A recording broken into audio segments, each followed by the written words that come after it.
ዛሬ በአምስተኛ ክፍል መማሪያ መጽሐፍ ላይ የማሳያችሁ ነገር ቢኖር ለምሳሌ እነዚህን አይነት ጥያቄዎች እንዴት በቀላሉና ሰከንድ በማይሞላ ጊዜ ውስጥ ባጭሩ መመለስ የምንችልበትን መንገድ ነው። እዚህ ጋር እንደሚላችሁ የፕሪዝም አለ። ስለ ፕሪዝም የፕሪዝሙ ስም፣ የመለያያ ብዛት፣ የጠርዝ ብዛት፣ የገጽ ብዛት ባጭሩ በመጀመሪያ ቀመሮቹን ከማሳየቴ በፊት ምንድናቸው ስማቸውን እያንዳንዳቸውን በደንብ በምስል ላሳይ። እዚህ እንደምትመለከቱት ፕሪዝም ይባላል። ፕሪዝም ማለት ሁለት መሰረቶች ያሉት ለምሳሌ ሳጥንን መውሰድ እንችላለን። ሁለት መሰረቶች ያሉት ማለት ከላይ አንድና ከታች አንድ መሰረት ያለው ወይም መቀመጫ ያለው ፕሪዝም ይባላል። ፒራሚድ ያልን እንደሆነ እሱ በሌላ ጉዳይ እንመጣበታለን። ፒራሚድን በምሳሌ ላሳያችሁ ካልኩ እንደው ስለሱ ዛሬ አናወራም። ፒራሚድ ይህን ይመስላል። ስለዚህ ከፕሪዝም የሚለየው አንዲት መሰረት ያለውና ወይም መለያ ብቻ ያለው ነው። እሺ ወደ ነበርኩበት ልመለስ። ወደዚህ ስመጣ ስለ ፕሪዝም ስሞቹን ቀመሩን ሳሳያችሁ ግር ላለመሰኘት ስሞቹን እያንዳንዳቸውን በመጀመሪያ ነው። ይህ የታችኛው መሰረት ይባላል። ያውና ስሞቹ የታችኛው መሰረት ስላችሁ እንግዲህ የታችኛው መሰረት እና የላይኛው መሰረት በማባል ይገለጻል። ሌላ ደግሞ መለያያ ካልኳችሁ መለያያ ማለት እዚህ ጋር አያሳየው ምስል መለያያ እነዚህ ኮርነሮቹ ናቸው። እነዚህ ኮርነር ፖይንቶቹ ነጥቦቹ ለምሳሌ እዚች መለያያ ላይ ስንት መስመሮች ተለያይተዋል ወይም ሄደዋል። መለያያ የሚለው ስያሜ አንድ መስመር ወደዚህ ትሄዳለች፣ አንዲት መስመር ወደዚህ ትሄዳለች፣ ሌላ መስመር ደግሞ ወደ ሶስት መስመሮች ተለያይተዋል እና እነዚህ መለያያ ይባላሉ። የመለያያ ብዛት ስትጠየቁ እንግዲህ እነዚህ ናቸው። እነዚህ ነጥብ የማደርግባቸው ናቸው።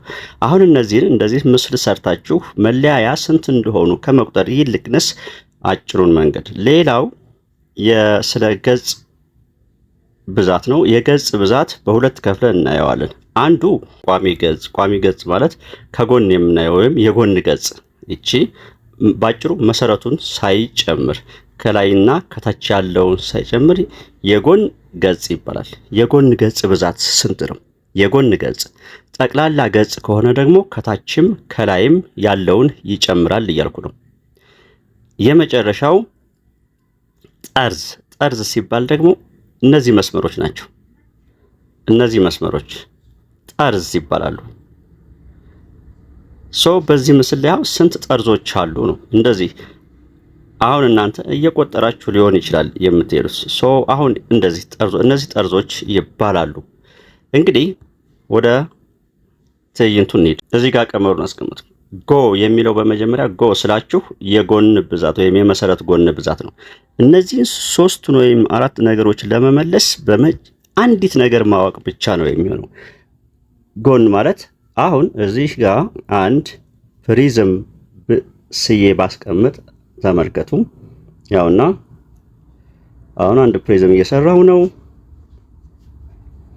ያውና ይህን በምሰራበት ጊዜ እዚህ ጋር ጎ ያልኳችሁ የመሰረቱን ብዛት 1 2 3 4 ጎን ነው። እንደምትመለከቱት 4 ጎኖች አሉት። አንዱን መሰረት እሷን ነው ጎ በሚል የሰየምኳት። እሱን ብቻ በማወቅ እነዚህን ጥያቄዎች በሙሉ እንመልሳለን። እሺ የመጀመሪያው የጎን ገጽ ብዛት ነው። የጎን ገጽ ብዛት ባጭሩ 4 ጎን ከሆነ 4 ጎኖች ይኖሩታል።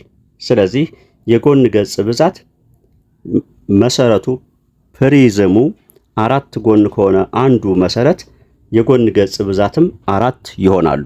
ጨረስን። ጠቅላላ ገጽ ብዛት ከሆነ ደግሞ ጎ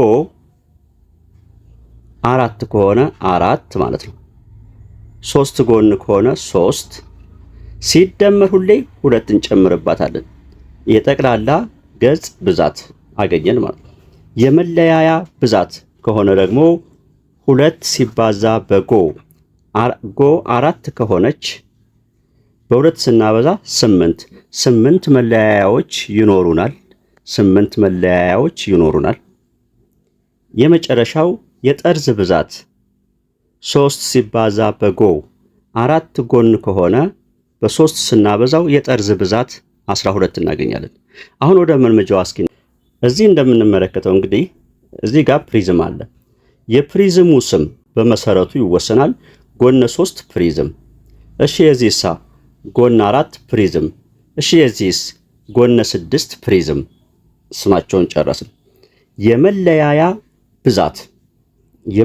ብዛት እነዚህ ነጥቦቹ ናቸው አልኳችሁ።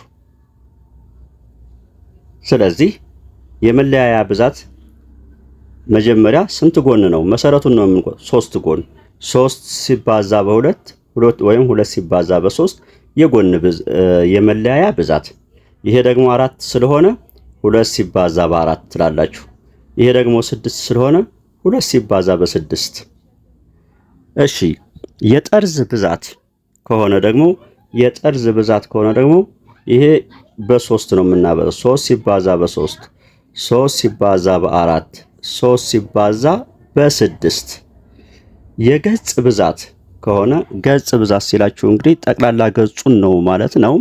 ይቺ 3 ስለሆነች 3 ሲደመር 2፣ ይቺ 4 ስለሆነች 4 ሲደመር 2፣ ይቺ 6 ስለሆነች 6 ሲደመር 2። መምህር መሐመድ ነኝ ከማሜ ማትስ ዩቲዩብ። አመሰግናለሁ። ሰብስክራይብ ያደረጋችሁ ሰብስክራይብ አድርጉ። ቻው።